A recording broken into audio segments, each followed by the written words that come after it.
भाइयों, हमारे तय किए गए मुताबिक हमारा मिसाल मोर्चा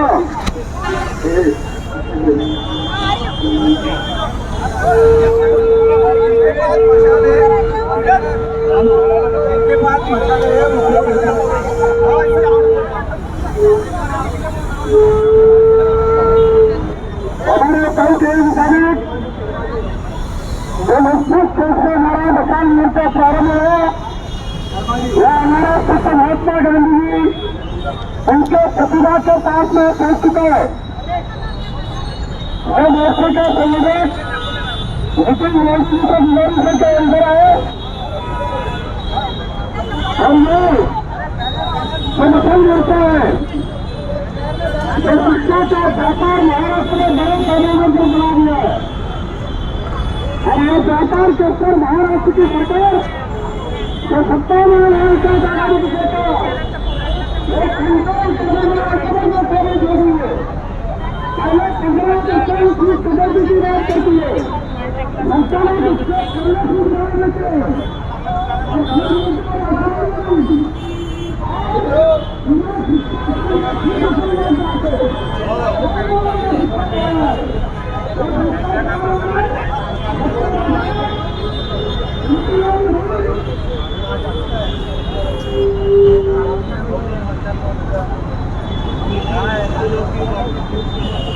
आज की बात में आने चाहिए हम लोग।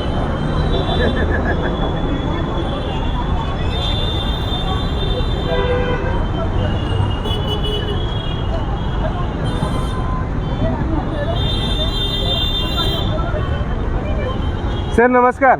सप्रेम नमस्कार। सर क्या है कोशिश, ऑटो एसोसिएशन के चीफ हैं आप, किस तरह से देखते हैं, क्योंकि स्कूल्स अगर खुलेंगी तो फ़ायदा आपको होगा लेकिन ऑनलाइन एजुकेशन से कुछ फ़ायदा नहीं हो रहा, किस तरह से देखते हैं इसको?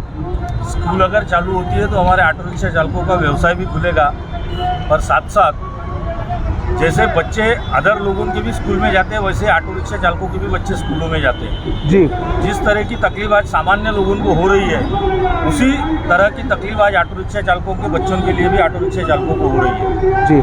प्राइवेट स्कूलों ने जिस तरीके से अमाप चमाप ये जो फीस बढ़ा के रखी है, जिसके वजह से आज हमारे ऑटो रिक्शा चालकों का व्यवसाय न होते हुए भी उसको फीस भरने के लिए बड़ी दिक्कत जाती है। अगर वो फीस नहीं भर पाता है तो उसके बच्चों का स्कूल में से नाम कटवा दिया जाता है जी। इस अवस्था में हमारे ऑटो रिक्शा चालकों के बच्चों को आ गए हैं। तो हमारी सरकार से यही गुजारिश है कि भाई सर्व शिक्षा अभियान के अंतर्गत आप जब इस राज्य में शिक्षा का माहौल बना रहे हैं तो ऐसे समय में शिक्षा एजुकेशन फ्री होनी चाहिए, ये हमारी सोच है। ठीक, धन्यवाद sir, thank you thank you. Auto association के चीफ हैं जिन्होंने ये बताया कि किस किस्म की परिस्थिति, किस किस्म की तकलीफ ऑटो रिक्शा ड्राइवर्स को हो रही है, क्योंकि उनके भी बच्चे स्कूल जाते हैं। ये बात हमें कर लेना चाहिए। उनको फ्री में एजुकेशन दिया जाए, 5वीं क्लास के बाद उनका फीस उतना चार्ज था, मगर महाराष्ट्र की सरकार, देश की सरकार ये नहीं कर पाई और दूसरी ओर शिक्षा को व्यापार बना के दे दिया।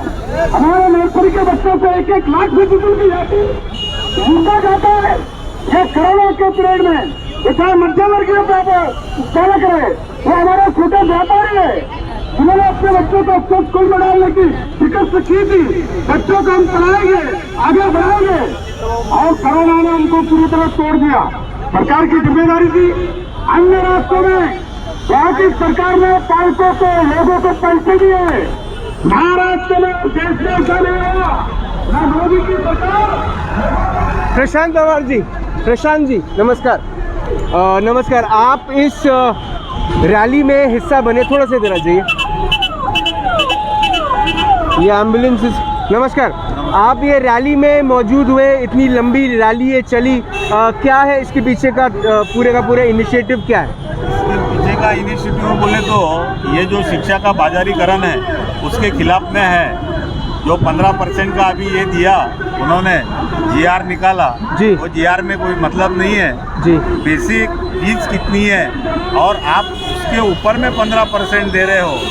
अगर टोटल एजुकेशन फीस अगर 50,000 की होंगी तो उस पर 15% देने को होना है या फिर पूरे अमाउंट पे 15% देने को होना, ये अभी क्लियर किया नहीं है। ये सब चीज़ें हवा में है और ये सब क्या है, नेता लोगों के स्कूल कॉलेज है और ये कुछ होने वाला नहीं है जब तक के पूरे पालक एक होते नहीं।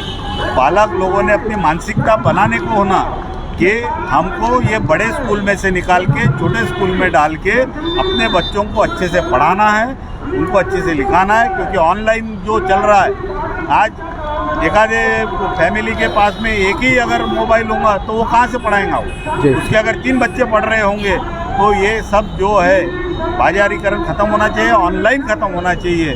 और मेरे हिसाब से तो पहली बात तो ये सब CBSE स्कूल जो है बड़े इसकी अपना जो फीस ज़्यादा लेती है जो नेता लोगों की है, जो गवर्नमेंट के जगह पे लीज पे जो है उनकी लीज कैंसिल करने को या गवर्नमेंट रेट से उनसे ज़मीन का पैसा लेने को होना, तो ये अपनी लाइन पे आएंगे। इसलिए हमारी मांग है कि ये बाजारीकरण खत्म होना चाहिए। आप खुद एक नेता हैं और बड़े प्रसिद्ध नेता हैं, जब आप ये बात करते हैं कि नेताओं को स्कूल कॉलेज नहीं चलाना चाहिए, क्या आप इस बात के सपोर्ट में हैं? बिल्कुल सपोर्ट में हूँ मैं, क्योंकि नेता हो गया इसका मतलब ये नहीं कि गरीब बच्चे पढ़ नहीं पाएंगे, उनको भी पढ़ने का अधिकार है। इसलिए वो हिसाब से उनकी पढ़ाई होना चाहिए और उनको कम पैसे में अच्छा शिक्षण मिलना चाहिए। जो ये देश के भविष्य उनके हाथ में, भविष्य वो तैयार करने वाले हैं। जो मोदी जी बोलते हैं कि देश के बच्चे ये भविष्य है, वो भविष्य को तो आज अपन देख रहे हैं सब कैसा लूटमाट मची हुई है।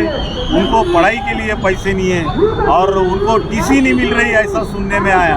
ये तो आंदोलन छोटा, इससे बड़ा आंदोलन हम आगे करेंगे। एनसीपी के नेता नरेंद्र मोदी जी को याद कर रहे हैं, ये किस तरह की राजनीति देखेंगे इसको, या मन की उदासी देखेंगे कि आज माता पिता को सड़कों पे आना पड़ा?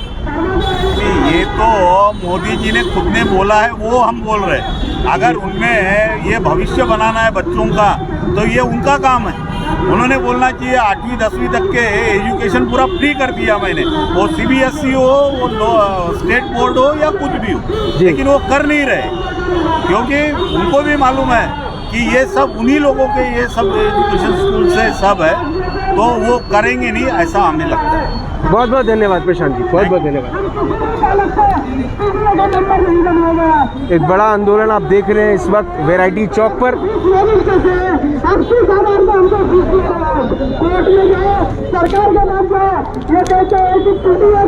एक स्कूल जाते हो आप?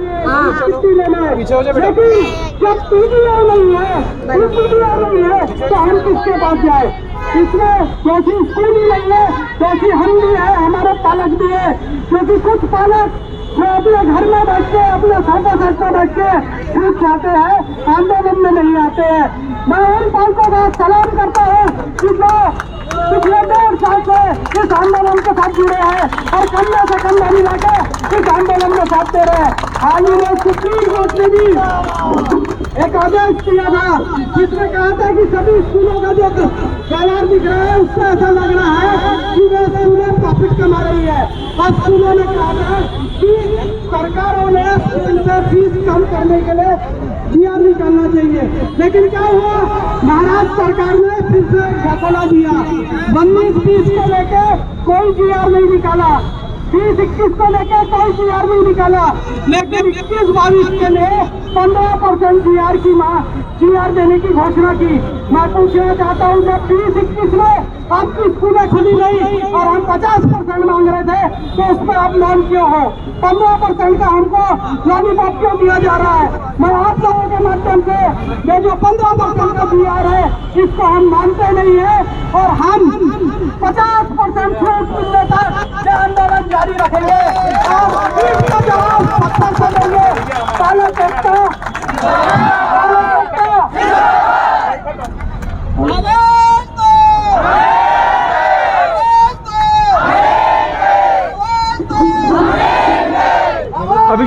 नमस्कार। कैसे देखेंगे इसको? आम आदमी पार्टी भी आपके साथ मिल गई है। देखिए सर, पार्टी कोई भी हो, हमको कोई पार्टी से कोई लेना देना नहीं है, चाहे वो आम आदमी हो, कांग्रेस हो, शिवसेना हो, बीजेपी हो, किसी पार्टी से कोई लेना देना नहीं है। हमने यहाँ सभी लोगों को एक पेरेंट्स के तौर पे बुलाया है, एक पेरेंट्स के तौर पे वो यहाँ उपस्थित हुए, अपने बच्चों का अधिकार मांगने के लिए यहाँ उपस्थित हुए। 1.5 साल से आप देख रहे हैं लगातार प्राइवेट स्कूल यहाँ पे मनमानी कर रहा है, प्राइवेट स्कूल आज तानाशाह बन गया है, वो है किसी की सुन नहीं रहा है। और लगातार इस महाराष्ट्र की शिक्षा मंत्री वर्षा गायकवाड़ जी ऐसे प्राइवेट स्कूल को फायदा पहुंचाने की कोशिश कर रही है। 15% की भीख जो कि पिछले साल मई में, जबकि पिछले बार मई में जो कि सुप्रीम कोर्ट ने दी थी, उन्होंने अभी तक हमें नहीं दी थी। लेकिन आज जैसे ही एक पार्टी के लीडर ने 25% की माफी की बात की, ये 15% का ढोंग, ये 15% का ढोंग महाराष्ट्र सरकार ने हमारे पालकों के ऊपर भीख देने का जो काम ये कर रहे हैं।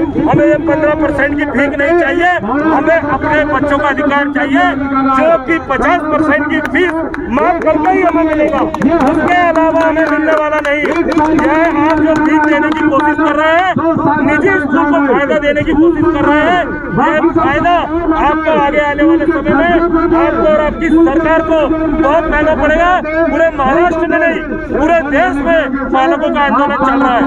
यह प्राइवेट स्कूल इस तरीके से आज मनमानी कर रहा है, बच्चों का भविष्य खराब करने की कोशिश कर रहे हैं।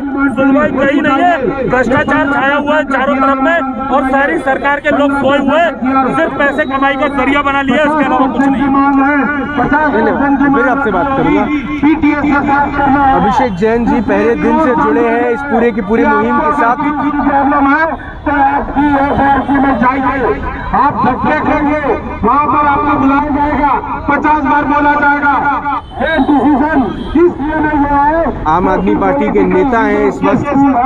पॉलिटिकल नेताओं के स्कूल है, उनके कमाई बंद हो जाएगी, वहीं से बच्चों के साथ पैसा वसूला हुआ इलेक्शन में यूज करते हैं, इलेक्शन के यूज करने के लिए वहां से पैसा कमाते हैं। शर्म आती है ऐसे पॉलिटिशियन पर जो देश के बच्चों से पैसा वसूल करके अपना पॉलिटिकल इलेक्शन लड़ते हैं। ये बंद करना होगा।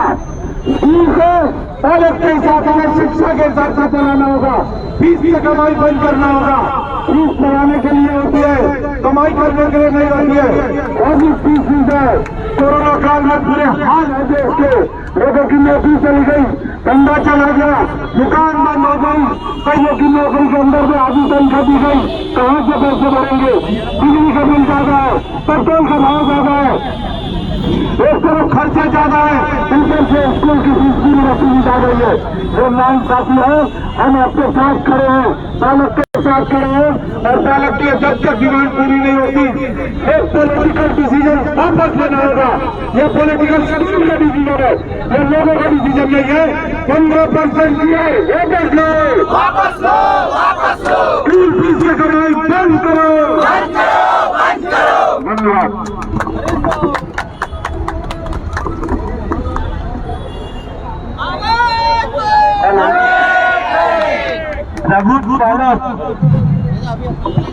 एकता आणि भव्य मशाल रॅली, भव्य मशाल रॅली जिंदाबाद जिंदाबाद। आणि मित्रांनो, मी काहीतरी बोलायचे आहे कारण की एज्युकेशनचा माणूस आहे, मी सेक्रेटरी आहे, आणि मी आज तुमच्या I want to say something about this. ह्या मोठ्या जुळलेलो आहे. प्रतापनगरला आमची रॅली निघाली होती, आमच्या सगळ्या बहिणी आहेत, हरीश गुरमानी जी आम आदमी पार्टी वाले, बोलिए क्या बोलना चाहते हैं? देखिए 15% का जो GR बोला गया है, पहले 30% का था, जिसको कम करके 15% बोला गया है. Is it okay? 15% बोला गया है. मैं कह रहा हूँ 30% पे तो गवर्नमेंट रेडी थी, नितिन गडकरी जी ने डिक्लेयर किया था, उसके बाद में उसको 15% कर दिया गया. क्या बेवकूफ़ समझते हैं आप पेरेंट्स को? आज पेरेंट्स की हालत इतनी खराब है, आज पेरेंट्स की हालत इतनी खराब है, including me, including you, including everybody. हालात ऐसे हैं कि वो अपना घर नहीं चला पा रहे हैं, और स्कूल 1.5 साल से बंद है. एक एक स्कूल, मैं अपने स्कूल की बात कहूँगा जहाँ मेरे बच्चे पढ़ते हैं, सांदीपनी स्कूल, 2 करोड़ रुपया मालक कमाते हैं हर साल, 2 करोड़ रुपया. आज स्टूडेंट्स को फीस ली जा रही है, टीचर्स को पैसे नहीं दिए जा रहे हैं, लैब बंद है, कंप्यूटर बंद है, स्टाफ बंद है, आप उनको 20% भी सैलरी नहीं दे रहे हो। आपके खर्चे हैं कहाँ और पेरेंट्स कहाँ से देंगे? पेरेंट्स के पास पैसे नहीं है। लॉकडाउन में सबकी हालत त्राहिमाम लगी पड़ी है। एक चीज़ की वार्निंग दे रहे हैं सर, ये जो मशाल मोर्चा चल रहा है, ये पूरा मशाल मोर्चा अब भी अगर ये नहीं सुधरे तो हालात ये होंगे कि ये मशाल मोर्चा हर स्कूल के बाहर जाएगा, हर स्कूल को बंद कराएगा। क्या आप किडनी बेच के हम पेरेंट्स लोग अपना स्कूल की फीस भरें? जंगलों में स्कूल खुले हुए हैं, लाख रुपए स्कूल की फीस है। आज 1.5 साल से हर एक पेरेंट के ऊपर एक बच्चे को 1.5 लाख रुपया देना बनता है। 2 बच्चे हैं तो 3 लाख रुपया किडनी बेच के लाएंगे, कहाँ से लाएंगे? आप धंधा बंद करो, कम से कम कोरोना काल में तो बंद करो। ठीक, बहुत बहुत धन्यवाद, आपने बात रखी, बहुत बहुत धन्यवाद। जी मैडम, आप क्या कहना चाहती हैं? सर, मैं ये कहना चाहती हूँ, मैं अलका पोपटकर, मैं ये कहना चाहती हूँ कि आज जो 15% और 50% के जो आज सरकार, शिक्षण मंत्री और जो हमारे पालक जो परेशान हो रहे हैं, हम ये कहना चाहते हैं कि अगर प्राइवेट स्कूलों को बंद ही किया जाए और अगर सिर्फ एनएमसी की स्कूलें खोली जाए तो ये 15% और 50% का नाटक ही खत्म हो जाता है।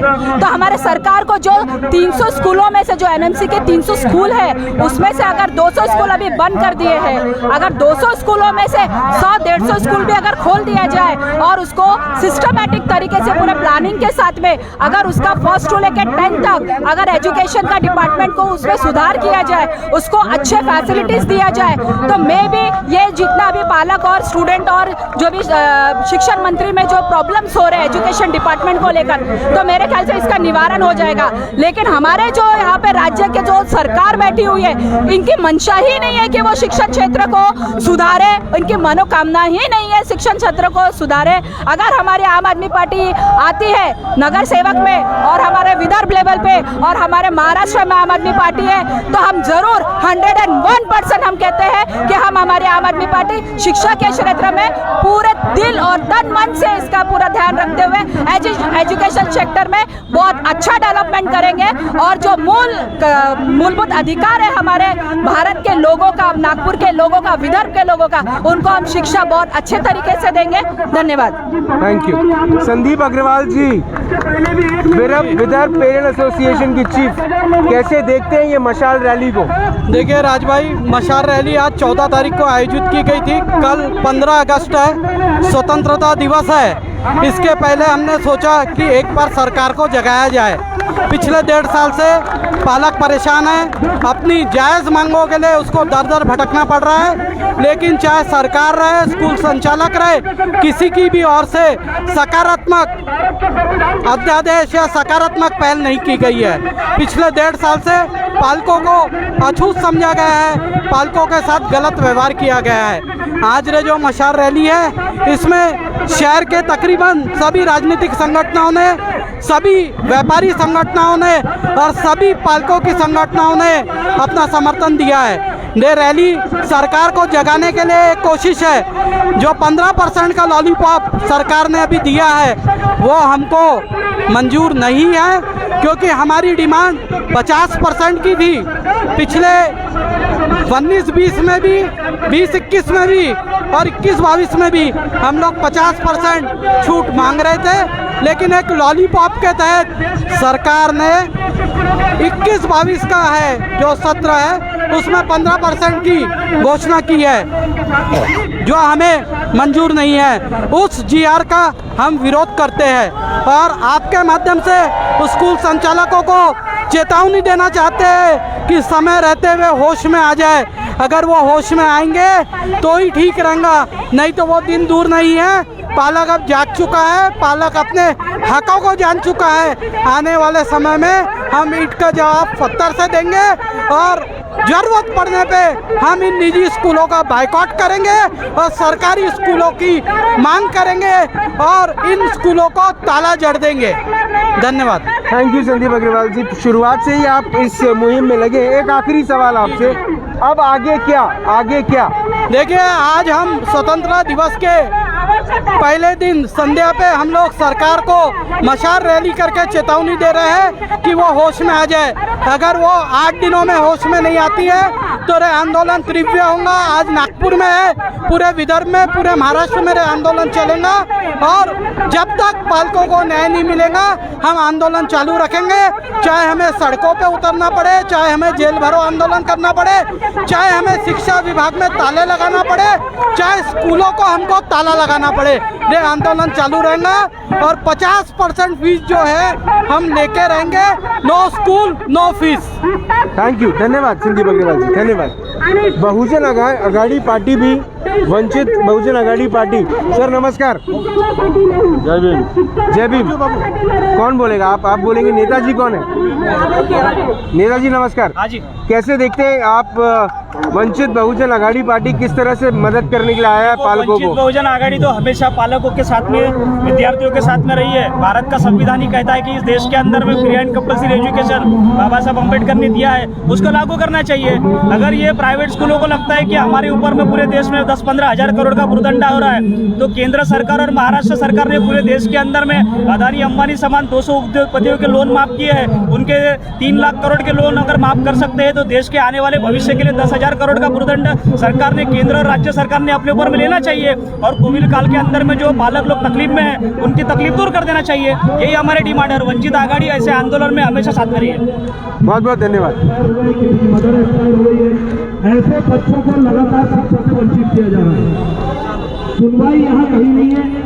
महाराष्ट्र गवर्नमेंट के पास लगातार सैकड़ों बार नहीं, हजारों बार लगातार पूरे महाराष्ट्र के सभी अलग अलग पालक संघ के लोगों ने निवेदन किया, आवेदन दिया, लेकिन उसके बाद भी एक भी सिंगल बार उन्होंने कोई भी कार्रवाई का आदेश नहीं दिया। सिर्फ लगातार पेपरों के माध्यम से, न्यूज चैनलों के माध्यम से माननीय हमारी शिक्षा मंत्री ने सिर्फ खोखली बयानबाजी की। उन्होंने सिर्फ पेपरों पे और न्यूज चैनलों पे बयानबाजी की। GR के नाम पे आज तक कुछ नहीं निकाला गया। उन्होंने कहा कि फीस तय करने का अधिकार सिर्फ PTA मेंबर्स को है। उसके बाद भी PTA मेंबर्स को कोई अधिकार नहीं दिया गया। 95-99% स्कूल आज हमारे देश में, हमारे महाराष्ट्र में और हमारे नागपुर में ऐसे चल रहे हैं प्राइवेट स्कूल, जिन्होंने आज तक PTA का गठन नहीं किया। ज्यादातर यहाँ जितने भी पेरेंट्स खड़े हुए हैं, जितने भी पेरेंट्स नागपुर शहर में अपने बच्चे को स्कूल में, प्राइवेट स्कूल में पढ़ा रहे हैं, उन्हें PTA का मीनिंग भी नहीं मालूम। ऐसे स्कूल लगातार अपने काले धंधे करके और गलत तरीके से, गैर कानूनी तरीके से अधिनियम को ताक पे रख के आज स्कूल चलाए जा रहे हैं। सुनवाई कहीं हो नहीं रही है। लगातार शिक्षण अधिकारी के चक्कर काटते हैं। शिक्षण अधिकारी कहता है मैं कुछ नहीं कर सकता, आपसे जो बने आप कर लीजिए। अरे तो लाखों रुपए उनको देके शिक्षण अधिकारी को आज हमने ऐसे डिपार्टमेंट में शिक्षा के क्यों बिठाया? जब वो कुछ कर नहीं सकते या करना चाहते नहीं, वो बोलते हैं कि ऊपर से जो पावरफुल लोग हैं वो उन्हें कुछ करने की अनुमति नहीं देते। तो आप बताइए कि जब इस देश में, इस महाराष्ट्र में, इस नागपुर शहर के अंदर में जब प्राइवेट स्कूल इतना बड़ा तानाशाह हो जाएगा कि महाराष्ट्र सरकार का भी कंट्रोल उसके ऊपर नहीं रहेगा, तो ऐसी सरकार किस काम की? क्यों बनाई गई है महाराष्ट्र में सरकार कि जिन्होंने आज प्राइवेट स्कूल के ऊपर भी जिनका आज कोई कंट्रोल नहीं है? आज लगातार बच्चों को शिक्षा से वंचित किया जा रहा है। सुनने वाला कोई नहीं है, समझने वाला कोई नहीं है। 50 दिन से ऊपर हो गए बच्चे आज घर पे बैठे हुए हैं, शिक्षा नहीं दी जा रही है। डॉक्टर बाबा साहब अम्बेडकर ने संविधान में लिखा था कि शिक्षा का अधिकार हर किसी का अधिकार है, हर बच्चे का अधिकार है। ऐसे अधिकार को लगातार छीना जा रहा है। सुनवाई कहीं नहीं हो रही है। लगातार महाराष्ट्र की शिक्षा मंत्री बयानबाजी कर रही है। अभी तक उन्होंने 15% की जो रियायत माननीय सुप्रीम कोर्ट ने दी थी 3 मई को, आज तक उन्होंने उसका GR जारी नहीं किया। और जैसे ही एक अपोजिशन के एक लीडर ने 25% की घोषणा की कि 25% सभी प्राइवेट स्कूल को डिस्काउंट देना पड़ेगा, तो उन्होंने 2 दिन के अंदर में 15% GR निकालने की बात कर दी। और जब विधानसभा में वह पारित नहीं हुआ 15% का, तो उन्हीं की पार्टी की लीडर माननीय वर्षा गायकवाड़ ने अपने ही पार्टी के लीडर्स को कह दिया कि ये सारे लोग प्राइवेट स्कूल के संचालक हैं जो यह इसको पारित नहीं होने देना चाहते और 15% की छूट पालक को नहीं देना चाहते। अरे हमें आपकी 15% की भीख नहीं चाहिए, हमें वो 30, 40 और 50% का अधिकार चाहिए जो कि स्कूल कैंपस बंद होने के बाद में जो आज हमारे बच्चों को मिलना था। आज उनकी परवरिश में हमारे साथ जो तकलीफें आ रही है, घर का राशन चलाने में परिवारों के साथ में जो तकलीफ आ रही है, पेरेंट्स आज परेशान है, उनके घरों में आज किसी के फादर की डेथ हुई है, किसी की मदर की डेथ हुई है, आज उनके घरों में परेशानी है, जिनके व्यापार नहीं चल रहे हैं। ऐसे लोगों को अगर आज महाराष्ट्र सरकार अगर रियायत नहीं दे सकती तो मुझे लगता है कि ऐसी सरकार को अपनी कुर्सी छोड़ देनी चाहिए। अगर शिक्षा और स्वास्थ्य जैसी जरूरी चीजें भी आप अगर सरकार में रहकर मुहैया नहीं करा सकते, किस कारण से आप बैठे हैं? आपके पास अगर पावर नहीं है तो मैं बोलता हूँ आप ऐसी सरकार को छोड़ क्यों नहीं देते? आप झूठ बोलते हैं, आपके पास बाकी सारे पावर है, लेकिन आप शिक्षा के क्षेत्र के इस पावर का आप इस्तेमाल इसलिए नहीं करना चाहते क्योंकि ज्यादातर मैनेजमेंट में राजनीतिक लोग आजकल बैठ गए हैं। कमाई का जरिया शिक्षा और स्वास्थ्य को आज बना लिया गया है। ऐसे समय में जब शिक्षा और स्वास्थ्य को अगर आप कमाई का जरिया बना लेंगे तो सोचिए कि देश की स्थिति क्या होगी। शिक्षा के बिना आज हम डेवलपमेंट की बात कैसे कर सकते हैं हमारे देश में? तो ऐसी स्थिति में लगातार पालक हमारे जो है आंदोलन कर रहे हैं, लगातार सड़कों पे उतर रहे हैं, लगातार शिक्षण अधिकारी के चक्कर लगा रहे हैं, उसके बाद भी सुनवाई कहीं नहीं हो रही है। मंत्रियों के चक्कर लगाए जा रहे हैं, आमदार के लगाए जा रहे हैं, खासदार के लगाए जा रहे हैं, लेकिन सुनवाई के नाम पे कुछ नहीं हो रहे। सारे लीडर कहते हैं कि हम इस विषय में कुछ नहीं कर सकते। बाकी सारे विषय जिसमें आपका फायदा है वहां आपकी राजनीति चलती है, वहां आपके पास अधिकार है, वहां आपके पास पावर है, लेकिन जहां शिक्षा की बात आती है क्योंकि इसमें आपका कहीं ना कहीं आपकी कमाई बाधित होती है, इसलिए इस बाधा की वजह से आप कहते हैं कि हम कुछ नहीं कर सकते। इसीलिए आज ये रैली पालकों के द्वारा, सभी स्कूल के पालकों के द्वारा निकाली गई है। दोस्तों, हमने सभी राजनीतिक पार्टी के लोगों से निवेदन किया था कि आप हमारे साथ जुड़िए। यह कोई राजनीतिक आंदोलन नहीं है, यह हमारे बच्चों का आंदोलन है, उनके अधिकार का आंदोलन है। प्राइवेट स्कूल के विरोध में हमने आंदोलन किया है। यह कोई पार्टी का आंदोलन नहीं है। यहाँ जितने भी लोग हमारे साथ आज पार्टी के जुड़े हुए हम उनका आभार मानते हैं, लेकिन वो सारे लोग हमारे साथ आज एक पालक की दृष्टि से जुड़े हुए हैं। यहाँ कोई राजनीतिक विषय लेकर नहीं आया है, वह अपने अपने बच्चों का अधिकार लेकर आए हैं। आज डॉक्टर हो, इंजीनियर हो, हमारे पुलिसकर्मी हो, चाहे कोई राजनेता हो, हर किसी का बच्चा है जो प्राइवेट स्कूल में पढ़ रहा है। हर कोई व्यक्ति आज कोरोना से पीड़ित है, हर कोई व्यक्ति के यहाँ आज की डेट में सभी के घरों में परेशानी है। किसी को राशन को लेकर परेशानी है, किसी को घरों की EMI भरने में परेशानी है, किसी को अपनी पॉलिसी की EMI भरने में परेशानी है, किसी व्यक्ति को अपने घर के राशन भरने के लिए परेशानी है। ऐसी सारी भी परेशानियों से जूझते हुए आज हमारे पालकों ने कहा कि 50% आप फीस लीजिए, लेकिन आज सरकार कहीं सुनने को तैयार नहीं है। ऐसी सरकार के खिलाफ, ऐसी निकम्मी सरकार के खिलाफ आज ये रैली निकाली गई है दोस्तों, और ये रैली और ये आंदोलन इसी तरह बढ़ता चले जाएगा अगर आपने ध्यान नहीं दिया और इन पालकों की बात नहीं सुनी तो आने वाले समय में ये बहुत बड़ा रूप लेगा दोस्तों। शिक्षा का अधिकार है, शिक्षा का अधिकार है। हेलो, आज सभी पालकगण यहाँ उपस्थित है और यहाँ हमारे नागपुर के सारी जनता भी हमें सुन रही है। हम 1-2 साल से शिक्षा के क्षेत्र में जो फीस है उसको हम कम करने की मांग कर रहे हैं, लेकिन हमारे यहाँ पे जो एजुकेशन डिपार्टमेंट के जो लोग हैं वो उसे बहुत गंभीरता से नहीं ले रहे हैं और कहते हैं कि CBSE और प्राइवेट स्कूलों का जो फीस है उसे हम बढ़ाएंगे और वो बढ़ाते ही जा रहे हैं।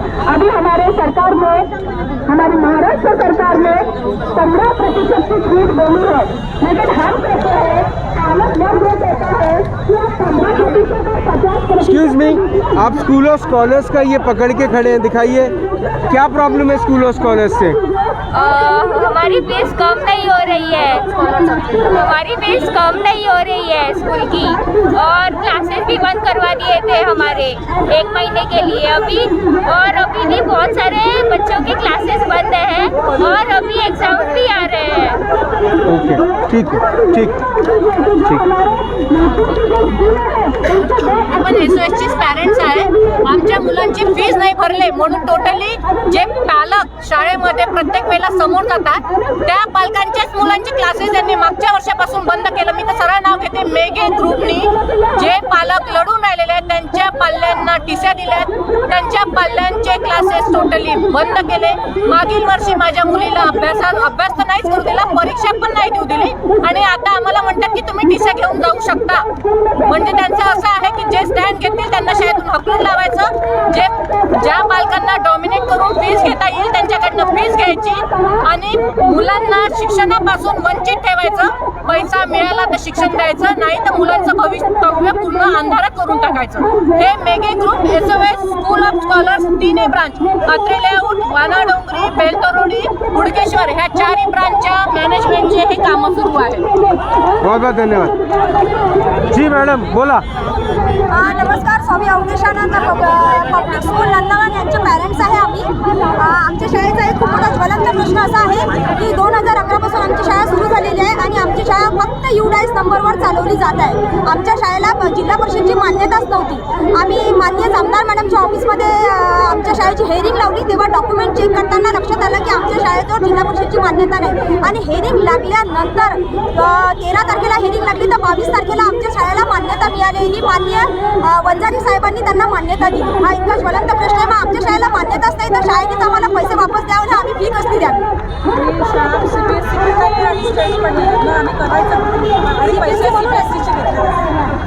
ठीक आहे. CBSE म्हणून आम्हाला ऍडमिशन दिलंय पण शाळेला जो UDICE नंबर आहे तो स्टेटचा आहे असे. आणि त्याच्यात शाळा जी आहे आमची NCERTचे बुक्स लावते बिंदासपणे वर्ग 7 पासून आणि 9वा वर्ग अनधिकृतपणे चालवतो. स्कूल का नाम क्या है? Swami Avdheshanand public school Nandanvan. ठीक है, नमस्कार.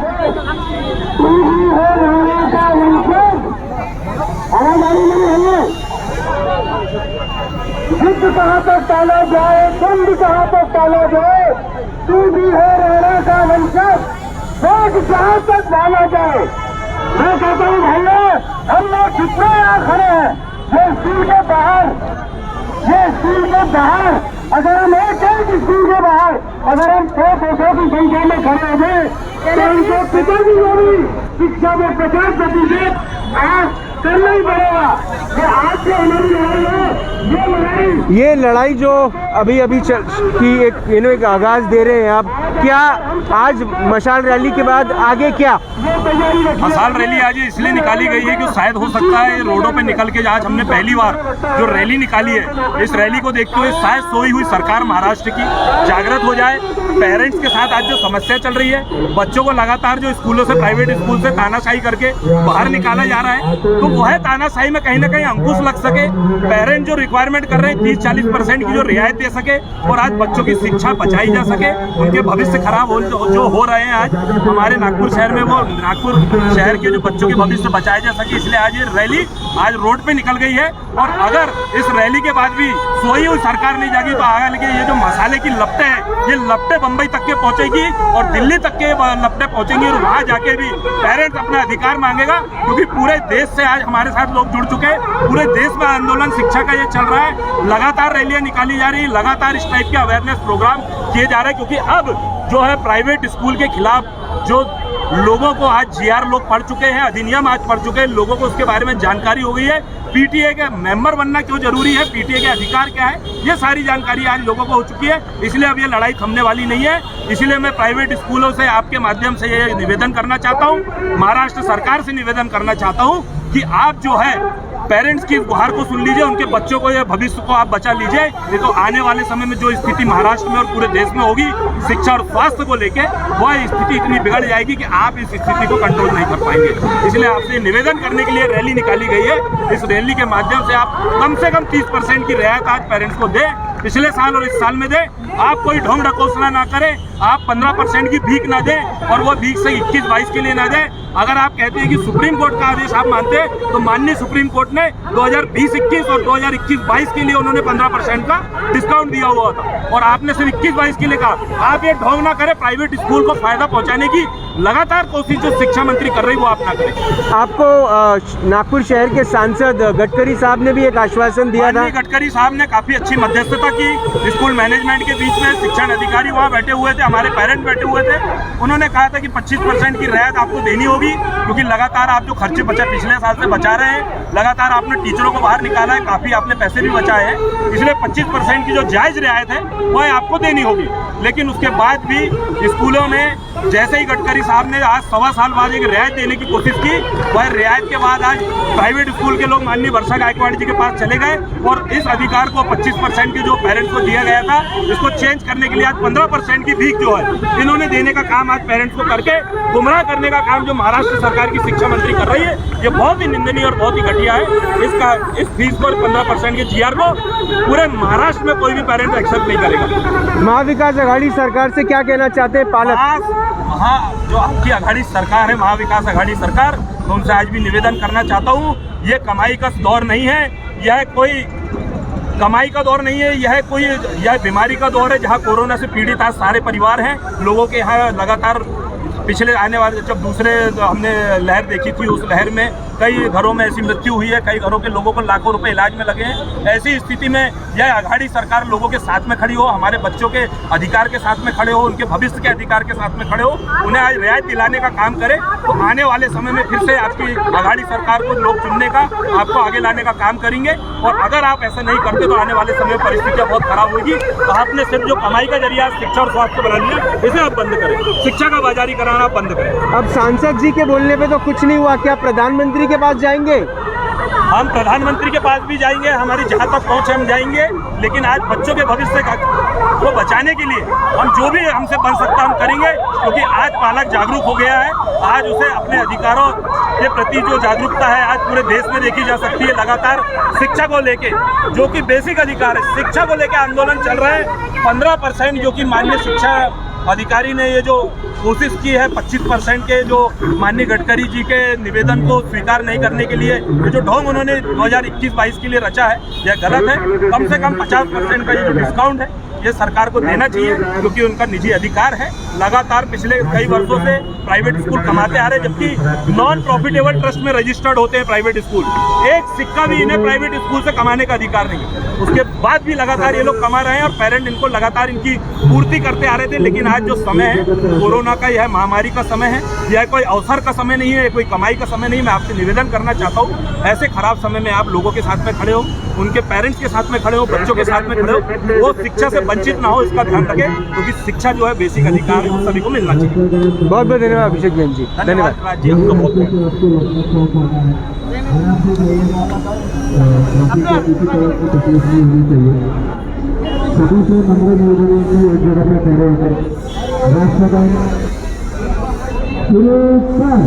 जनगण मन अधिनायक जय हे भारत भाग्य विधाता, पंजाब सिंध गुजरात मराठा द्राविड़ उत्कल बंग, सिंधु हिमाचल यमुना गंगा उत्कल जलधि तरंगा, तव शुभ नामे जागे, तव शुभ आशीष मांगे, गाहे तव जय गाथा, जन गण मंगल दायक जय हे भारत भाग्य विधाता, जय हे जय हे जय हे जय जय जय जय हे।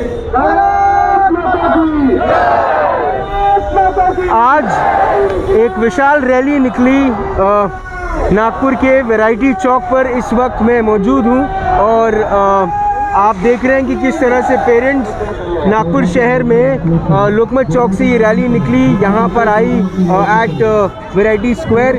पेरेंट्स एक अलग किस्म से नाराज़ हैं। कई महीनों से, मैं कहूँगा कि 1.5 साल से, पिछले 2 साल से अब एक लड़ाई लड़ रहे हैं फ़ीस को लेकर रिक्वेस्ट कर रहे हैं सरकार को कि वो फ़ीस आधी करें।